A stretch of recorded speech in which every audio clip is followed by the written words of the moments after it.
বড় বড় কি লেখে করো আমি কোনোদিনও কারো কাছে শিক্ষিত দাবি করছি ভাই না আমি এসএসসি পর্যন্ত লেখাপড়া করেছি আমি লেখাপড়া বেশি করিনি আমি এতটুকু জানি মাঠ পর্যায়ে কিভাবে কাজ করতে হয় কিভাবে মানুষের অন্তরে ঢুকতে হয় এগুলো কিন্তু আমি বরাবর জানি আমি মূর্খ আমি মাঠ পর্যায়ে কাজ করতেছি আমি তো আর কেন্দ্রে যাইতেছি আমাদের নোয়াখালী বিভাগীয় নেতা যারা আছে তারা শিক্ষিত ভাষাটা যাইতেছি ওরা তো সামান্য বুঝি আর কন্টেন্ট ক্রিয়েটর গালি মেসতেছে আরবি জুম করে দিলে তো সবচেয়ে দুঃখজনক একটা বিষয় আপনারা জানেন জুম করে দিলে ছোটবেলা থেকে ওনার গান শুনতাম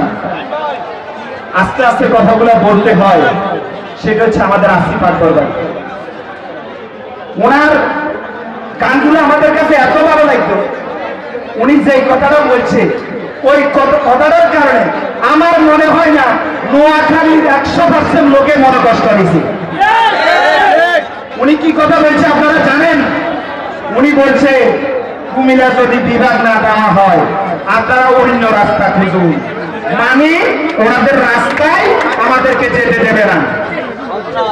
আসিফ আকবর ভাই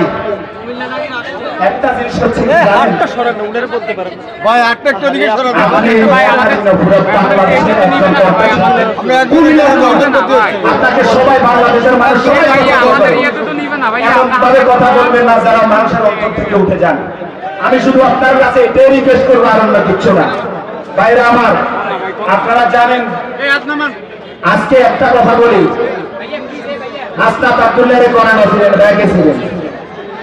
আসিফ মোহাম্মদ ভাইয়া করেন দেখেছিলেন আমি কি করব এই দুইটা লোক সত্যছে না তারা উপদেষ্টা আচ্ছা ভাই উপদেষ্টা কি কারণে হয় আমার বলেন দেশের মানুষের সেবা করার জন্য জনগণের সেবা করার জন্য